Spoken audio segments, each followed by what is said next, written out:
Eh bien, bonjour tout le monde ici présent dans cette chapelle et bonjour à nos amis, tous ceux qui nous suivent sur Internet, sur YouTube, sur Facebook. C'est vraiment une joie, un privilège pour moi de partager encore ce matin la parole de Dieu avec vous. C'est mon deuxième message depuis le début de cette belle série estivale intitulée « Une question pour toi ». Pour ceux qui ne me connaissent pas, mon nom est Simplice Djadja et je suis le responsable du groupe Jeunesse ici au Carrefour. Et je vois quelques jeunes dans la salle qui sont vraiment une source d'encouragement pour moi. Est-ce que je peux entendre vos voix ce matin, les jeunes? Yes, yes, yes. Merci d'être là. Et je ne recherche rien d'autre ce matin que de nous encourager au travers de la parole de Dieu à progresser dans notre croissance spirituelle. Et souvent dans la vie, pour progresser, il faut s'arrêter pour poser des questions. Par exemple, lorsque nous voulons nous améliorer, connaître un trait de notre caractère que nous voulons changer, et si nous sommes un peu courageux, nous pouvons poser des questions aux personnes autour de nous en qui nous avons vraiment confiance.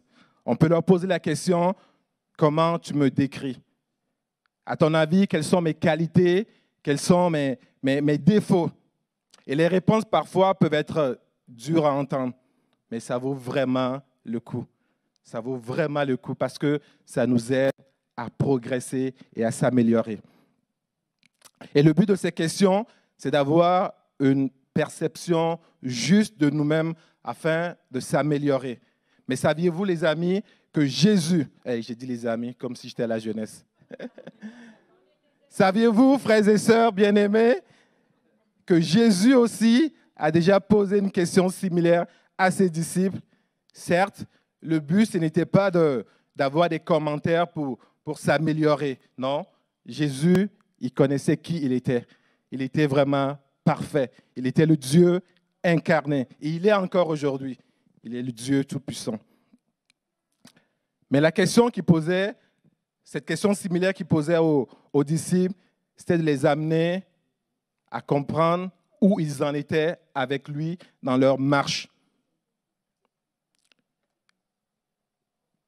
Et il voulait également les aider à grandir dans la croissance de sa personne, de la personne de Jésus.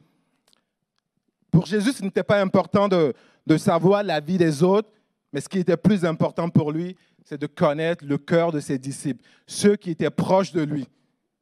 Et il pouvait s'arrêter et leur dire, mais vous qui me côtoyez tous les jours, vous qui partagez les bons temps avec moi, vous qui passez du temps à écouter mes enseignements, qu'avez-vous retenu? Que dites-vous que je suis? Alors, c'est dans cette démarche que je veux nous amener ce matin. C'est ce que je veux vous proposer, qu'on puisse se poser cette question. Est-ce que vous êtes prêts? On peut y aller? Yes. Eh bien, le titre de mon message s'intitule « Que dites-vous que je suis ?» Pas moi, bien sûr, Simplice, mais il s'agit de Jésus, car c'est lui qui a posé cette question à ses disciples alors qu'il était sur cette terre. Pour moi, cette question, elle est essentielle et tous les chrétiens que nous sommes, nous devons nous la poser régulièrement et trouver une bonne réponse, car elle est déterminante pour savoir la vraie raison pour laquelle nous suivons Jésus. Elle constitue, je crois, une ancre solide pour notre foi, entre autres lorsque nous traversons des moments difficiles dans nos vies. Sans nul doute, l'apôtre Paul, que j'admire beaucoup, a une bonne réponse à cette question. Il pouvait donc déclarer avec conviction dans sa seconde lettre à Timothée, au chapitre 1, verset 12, ce n'est pas dans le diapo, « Je n'ai point honte de l'Évangile, car je sais en qui j'ai cru, et je suis persuadé qu'il a la puissance de garder mon dépôt jusqu'à ce jour-là, jusqu'au retour de Jésus. » D'autres traductions de la Bible diront même, « Je sais en qui j'ai mis ma confiance. » Je sais en qui j'ai mis ma confiance. Sommes-nous aussi ce matin capables de dire avec conviction, comme Paul l'a dit, « Je sais en qui j'ai mis ma confiance. Je sais pourquoi je suis là ce matin. Le Dieu en qui j'ai cru, je le connais. » Sommes-nous capables de le dire? Alors, je vous propose quelques réflexions ce matin. En qui croyons-nous? Avons-nous la conviction que cette personne, ce Dieu en qui nous croyons, est capable de nous garder inébranlables face aux tempêtes de la vie? Pasteur Jean-Frédéric, dans un de ses messages antérieurs, parlait de comment être prêt pour le retour de Jésus. Et moi, je crois que pour être prêt à ce retour, il est tout aussi important de savoir qui est celui-là dont nous attendons tous le retour depuis tant d'années. Êtes-vous d'accord avec moi que nous devons connaître cette personne? Lisons ensemble dans l'évangile de Matthieu le récit dans lequel Jésus interrogea ses disciples sur sa propre personne et écoutons la réponse de Pierre. Matthieu 16, versets 13 à 17. Jésus se rendit dans la région de Césarée de Philippe. Il interrogea ses disciples. Que disent les gens au sujet du Fils de l'homme? Qui est-il d'après eux? Ils répondirent, pour les uns, c'est Jean-Baptiste, pour d'autres, Élie, et pour d'autres encore, Jérémie ou un autre prophète. Et vous, leur demanda-t-il, qui dites-vous que je suis?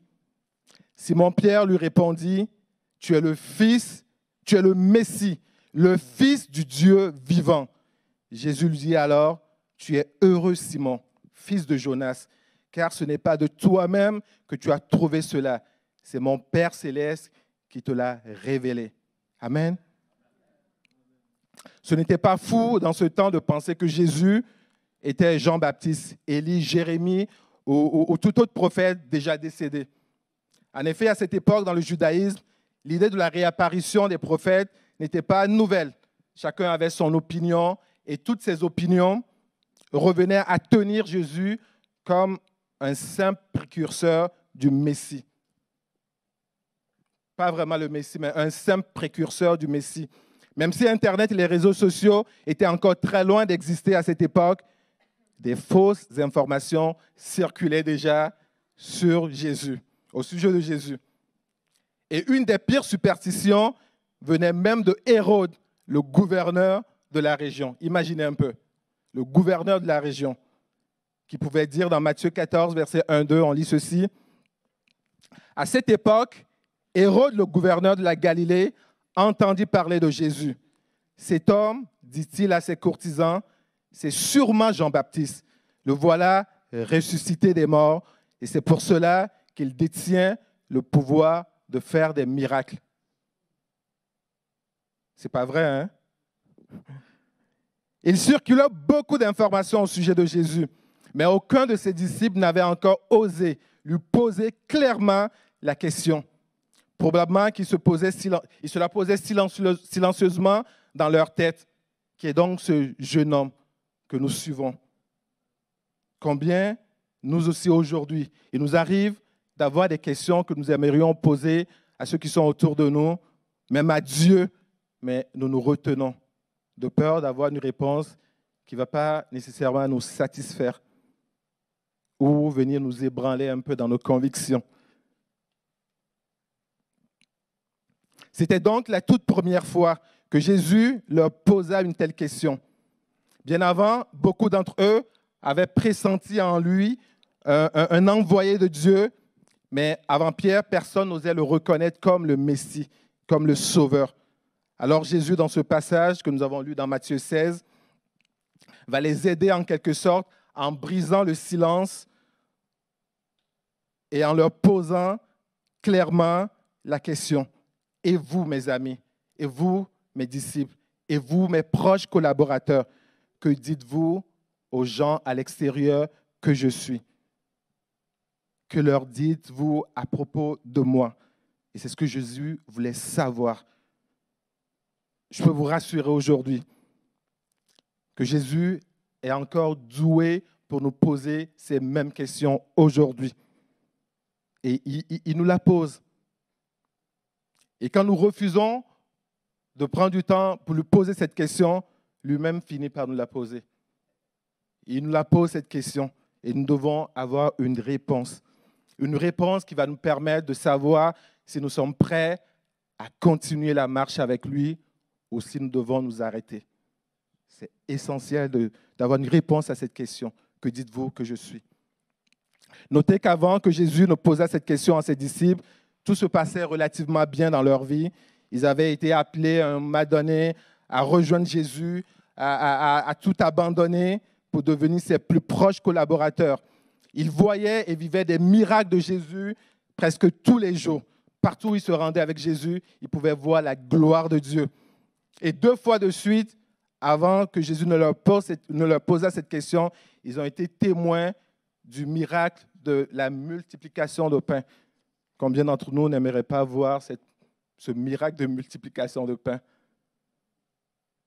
Assis à ses pieds, il recevait des enseignements sur comment être de bons disciples. Il recevait des explications, des paraboles que les autres n'avaient pas nécessairement. Ils étaient vraiment privilégiés d'être vraiment proches de Jésus.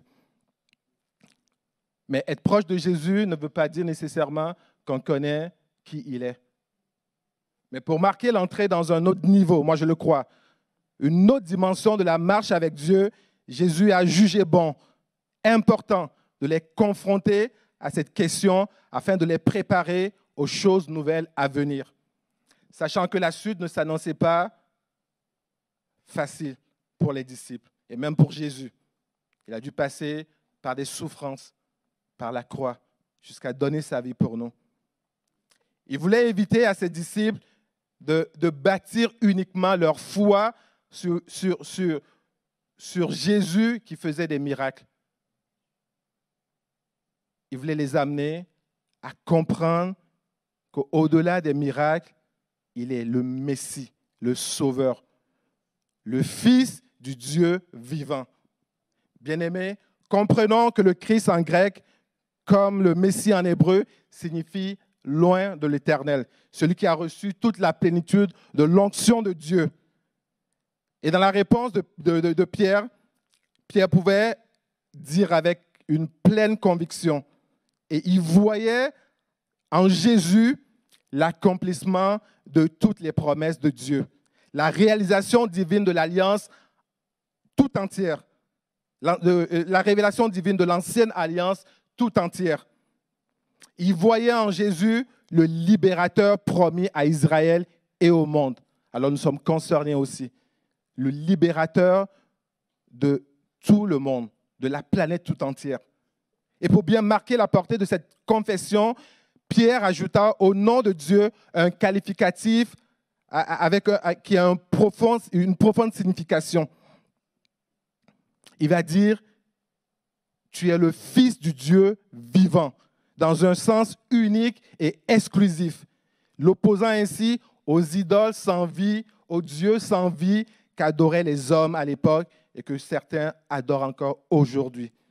Il le présente ainsi comme la source unique de la vie de l'univers, de la vie divine qui se manifestait en Jésus. Jésus est doué pour nous poser de vraies questions. Non seulement il est, mais il veut aussi nous donner des réponses. Il sait nous donner de bonnes réponses. Alors, j'aimerais qu'on puisse lui poser à lui-même aujourd'hui et à son Père Dieu vivant la question sur Jésus. Qui est Jésus? Allons trouver donc les réponses dans la parole. On commence par ce que Jésus dit lui-même de lui.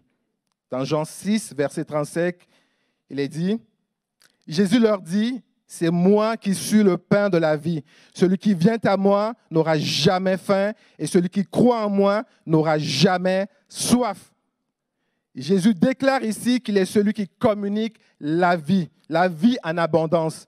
Celui qui a cette vie n'aura jamais faim et soif, veut tout simplement dire que celui-là verra les besoins de son âme pleinement comblés.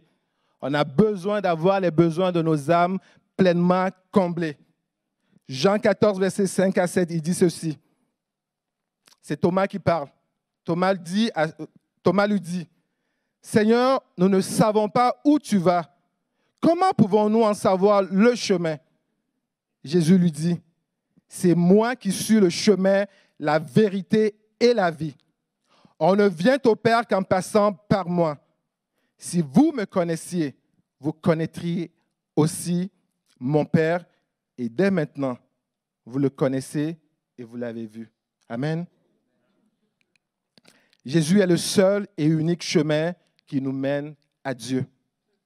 Il est la parfaite révélation de Dieu et le seul médiateur entre Dieu et nous. Nous ne pouvons jamais passer par autre chemin vers le Père que par Jésus. C'est lui le médiateur qui se tient, qui se dresse entre nous et Dieu. Qu'est-ce que Dieu dit de Jésus? On va le lire dans Matthieu 3, verset 16. Dès que Jésus fut baptisé, Jésus sortit de l'eau. Alors le ciel s'ouvrit et il vit l'Esprit de Dieu descendre comme une colombe et venir sur lui. Au même instant, une voix fit entendre du ciel ces paroles. Celui-ci est mon Fils bien-aimé, qui a toute mon approbation. Ce n'est donc pas pour rien que Jésus voulait que ses disciples sachent et reçoivent clairement la conviction de qui il est réellement. Plus tard, nous verrons que certains de ses disciples, après avoir entendu ses enseignements, après l'avoir côtoyé, vont décider de leur propre gré de ne plus le suivre. Et Jésus, bon qu'il était, aimable qu'il était, compatissant qu'il était, il ne les empêcha point. Il ne les obligea même pas à rester avec lui. Mais il prie, il va prendre du temps, tout simplement, pour demander aux 12 qui étaient restés avec lui, pour leur poser la question, pourquoi vous ne m'abandonnez pas comme les autres? Pourquoi vous ne partez pas comme les autres? Jean 6, versets 65 à 69 va dire ceci. Aussi, ajouta-t-il, c'est bien pour cela que je vous ai dit, personne ne peut venir à moi si cela ne lui est accordé par le Père. À partir de ce moment-là, beaucoup de ses disciples l'abandonnèrent et cessèrent de l'accompagner. Alors Jésus, se tournant vers les 12, leur demanda, « Et vous, ne voulez-vous pas aussi partir ?» Mais Simon-Pierre lui répondit, « Seigneur, vers qui irions-nous? Tu as les paroles de la vie éternelle. Nous avons mis toute notre confiance en toi et nous savons que tu es le Saint, l'envoyé de Dieu. » Je pense que beaucoup d'entre nous, nous faisons souvent cette prière. Seigneur, à qui d'autre irions-nous si ce n'est qu'à toi? C'est toi qui as les paroles qui peuvent consoler mon cœur. C'est toi qui as les paroles qui peuvent m'encourager à continuer ma marche avec toi. J'ai mis ma confiance en toi. Parmi les 12, Judas va finalement faire fausse route à Jésus. Il va l'abandonner en le trahissant pour quelques pièces d'argent probablement. Pour quelques pièces d'argent. Et moi, je pense que probablement qu'il n'était pas d'accord que Pierre ait parlé au nom de tous. Aujourd'hui, tout comme Pierre, pouvons-nous dire la même chose? Seigneur, à qui d'autre irions-nous? Et la question que Dieu nous pose, qui est Jésus? Nous devons la répondre individuellement. Personne d'autre ne devrait répondre à cette question à notre place. Oui, Jésus, tu as les paroles de la vie. En toi, nous avons mis toute notre confiance, car tu es réellement le Fils du Dieu vivant. Moi, j'aimerais qu'on puisse tous, ce matin, dans ce lieu, dans nos cœurs, dire, Jésus, tu as notre pleine confiance. On s'accroche à toi. On veut marcher avec toi. On veut goûter à ta grâce jour après jour. Avec une telle affirmation, nous décidons de continuer de suivre Jésus, de grandir dans la foi et passer à un autre niveau de consécration à notre Dieu. Ne cessons donc pas de nous rappeler qui est véritablement Jésus au-delà de ce qu'il peut faire, au-delà de ce qu'il fait aujourd'hui. Il est le Dieu, le Dieu incarné, le sauveur de l'humanité.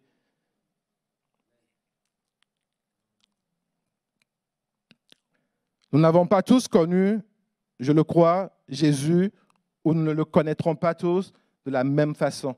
Nous avons tous notre histoire. Certains l'ont connu depuis leur plus tendre enfance à cause de la foi des parents. D'autres, c'est au travers des problèmes de la vie, au travers d'une maladie, d'une difficulté. Ils l'ont rencontré, ils l'ont expérimenté, ils ont vu sa grâce, ils ont reçu son secours. Et dans tous ces cas, toute personne qui désire grandir dans sa relation avec Dieu, moi je crois qu'il doit faire un choix personnel et se poser régulièrement la question qui est réellement Jésus pour moi. Dans mon cas, personnellement, et peut-être pour certains d'entre vous, c'est au travers du processus de la nouvelle naissance, lorsque nous décidons de laisser nos vies entre les mains de Dieu, de lui faire confiance, que je me suis vu confronté à cette question. Je me rappelle très bien que lorsque j'avais donné ma vie à Jésus, il y a cela 20 ans passés, j'étais sur un nuage. Je goûtais pour la première fois à la grâce de Dieu, à son amour, à sa compassion, à son secours. Mon cœur brûlait tellement de joie. J'avais même abandonné mes amis. Je voulais juste passer du temps dans sa présence. J'ai expérimenté vraiment la toute-puissance de Dieu. Alors que je lui présentais mes besoins, je le voyais répondre, je le voyais agir. Et je croyais malheureusement en ce moment, à tort, que Jésus était entré dans ma vie pour satisfaire mes besoins, pour faire ma volonté. Mais il a fallu que Dieu m'amène à comprendre que si Jésus est rentré dans ma vie, c'était pour faire lui sa volonté au travers de ma vie.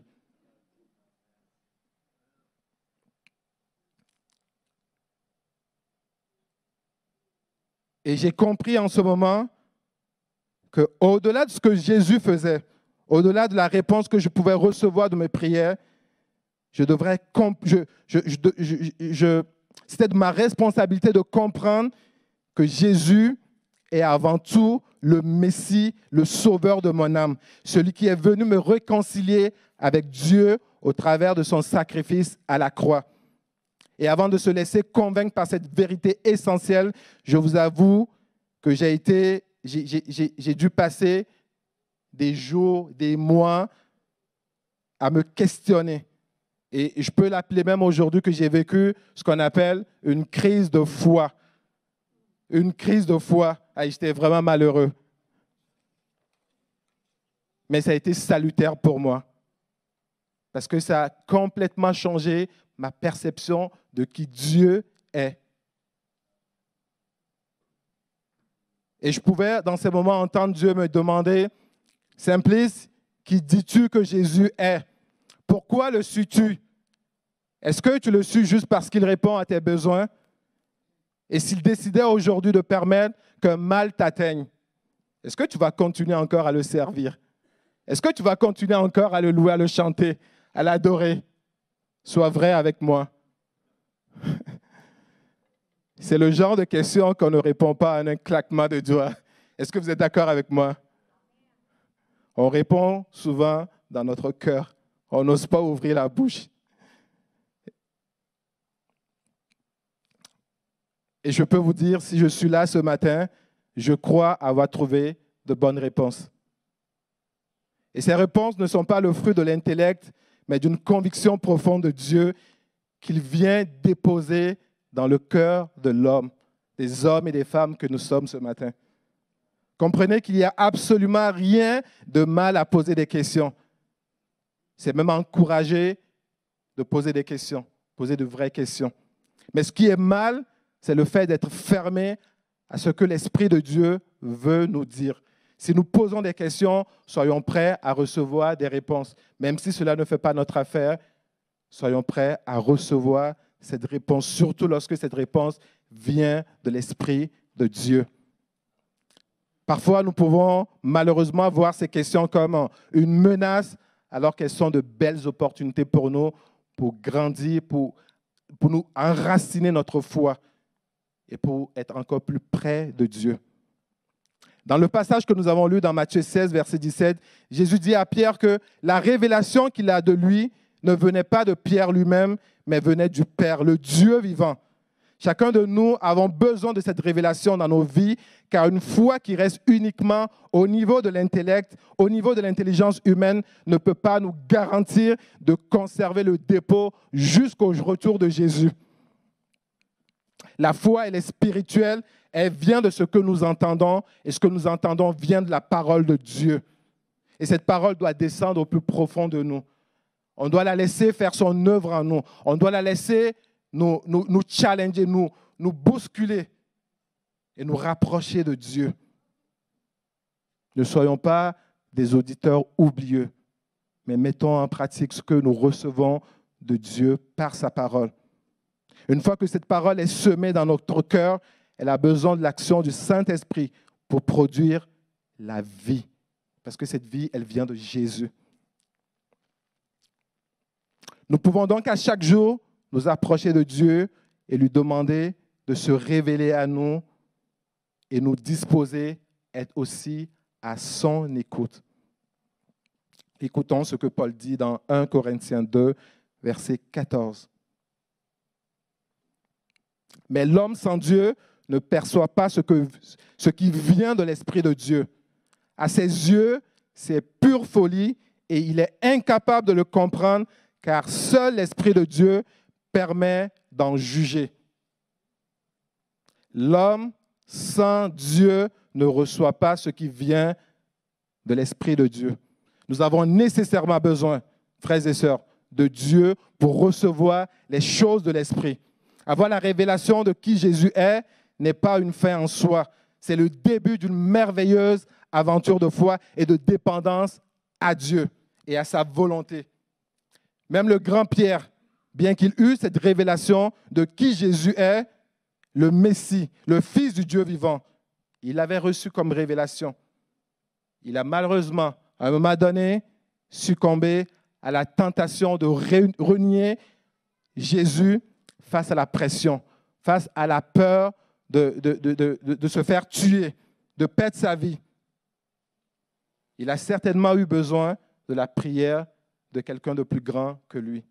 Il a eu besoin de la prière de Jésus, de sa grâce, afin de l'amener à revenir à Jésus.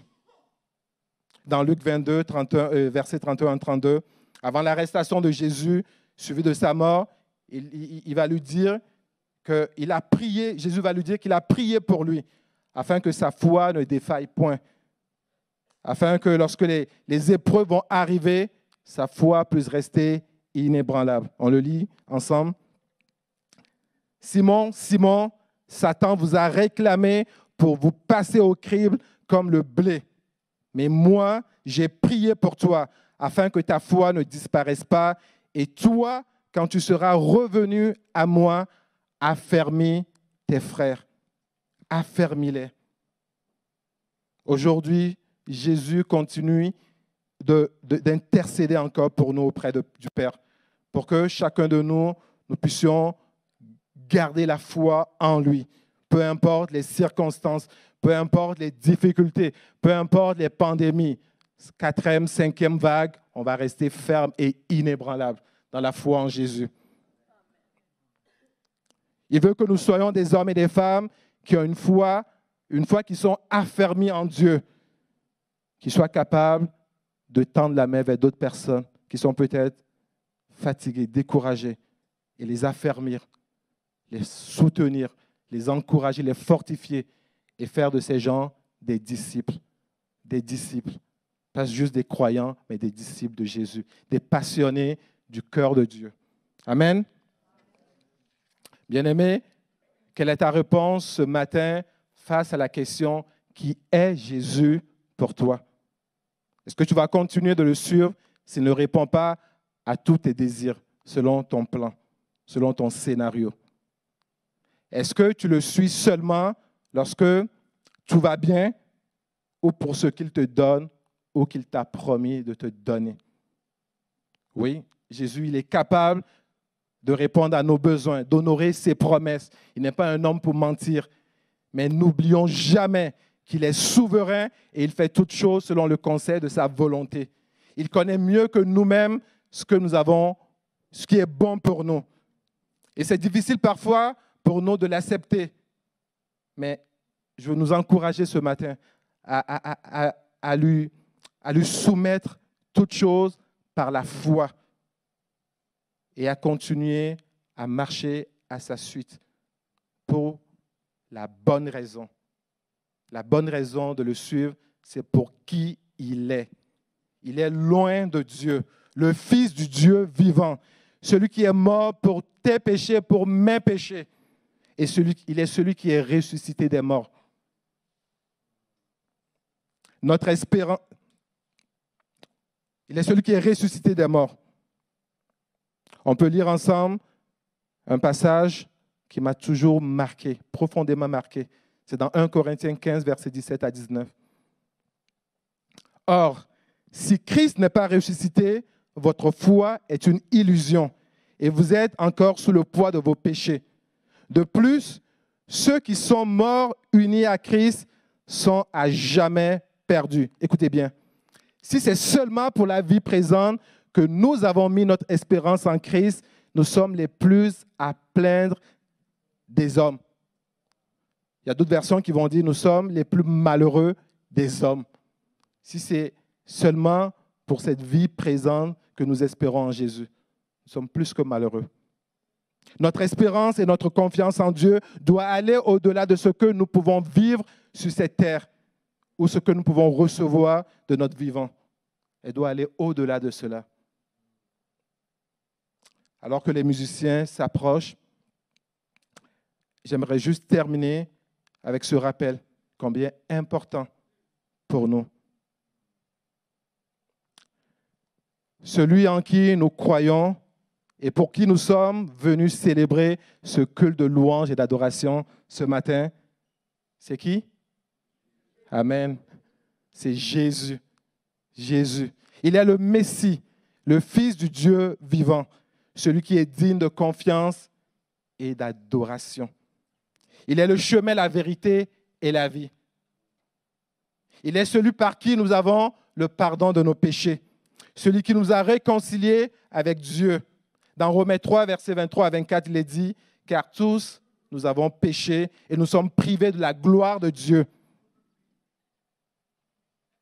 Mais nous avons été gratuitement justifiés par la grâce, par le moyen de la rédemption qui est en Jésus-Christ. » Jésus, il est celui qui nous a affranchis de la loi du péché et de la mort. Je vous encourage à lire Romains 7 et 8. Il nous a complètement affranchis de la loi du péché et de la mort. Il est celui qui intercède encore aujourd'hui pour nous lorsque l'ennemi de nos âmes cherche à nous arracher de ses mains, lorsqu'il cherche à nous cribler comme le froment. Il est là, il intercède pour nous afin que notre foi ne défaille point, afin que nous soyons affermis pour affermir d'autres gens, affermis pour encourager d'autres personnes, affermis pour faire des hommes et des femmes des disciples, affermis pour construire des vies, pas sur nous-mêmes, mais sur Jésus. Et c'est ce qui brûle sur le cœur de chacun de nous dans l'équipe pastorale. On veut construire des vies, non pas sur des programmes, mais sur Jésus qui bâtit des vies. Amen. Il est celui qui nous prépare une place au ciel auprès de Dieu. Il effacera nos larmes. Et lorsque nous serons près de lui, nous vivrons avec lui pour l'éternité. Il n'y aura plus de pleurs, plus de deuil, plus de maladie, plus de pandémie, plus de masques, plus de confinement. Waouh! Qu'est-ce que ça va être beau! On va le louer, l'adorer, en esprit et en vérité. Alléluia! Saviez-vous, les amis, que ceux que nous appelons les héros de la foi dans le livre des Hébreux n'ont pas tous reçu sur cette terre ce qui leur avait été promis? On pense parfois qu'ils ont été appelés héros de la foi parce qu'ils ont tout reçu. Non. Et pourtant, ces héros de la foi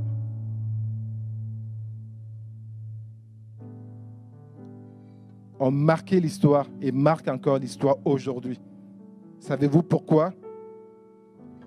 C'est parce qu'ils avaient gardé une constance, une fidélité, une persévérance dans leur foi en Dieu, jusqu'à leur dernier souffle. Ils sont passés par des temps difficiles, mais ils ne se sont pas laissés abattre.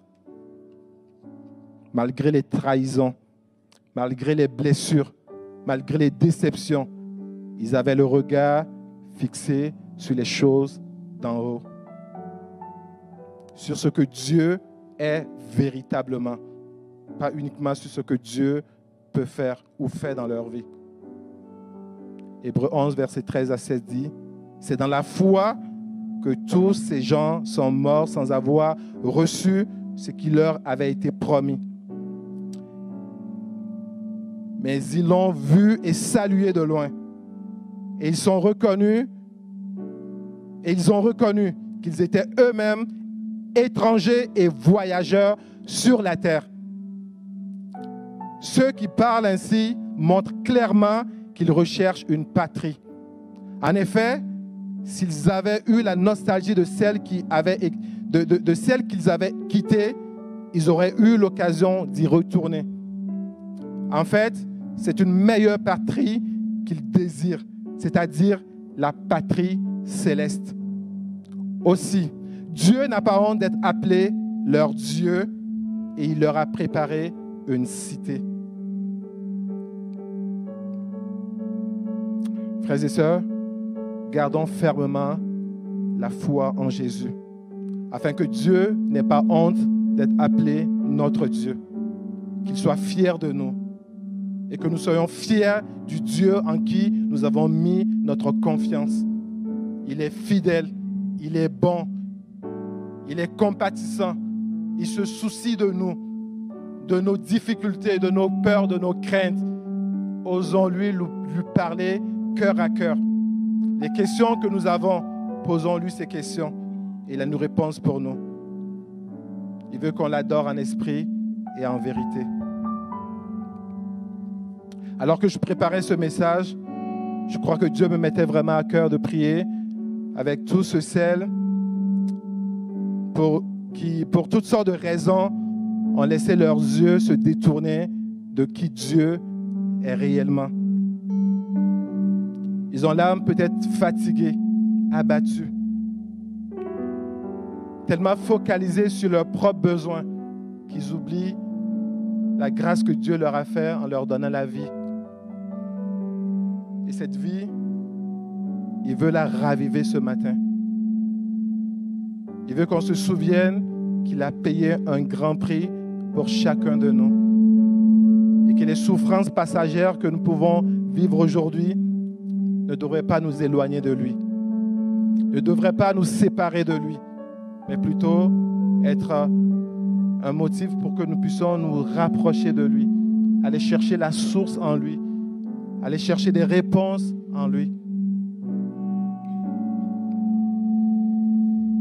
Et pour ça, nous avons besoin de faire taire tous les bruits, toutes les voix qui sont dans nos cœurs et juste être à son écoute afin qu'il parle à nos cœurs, afin qu'il vienne parler à nos situations, afin qu'il vienne parler à nos circonstances et nous aider à être affermis en lui. Est-ce qu'on peut baisser la tête ce matin et prier ensemble? Seigneur Dieu, je veux te remercier. Je veux te bénir de tout mon cœur, de tout mon être.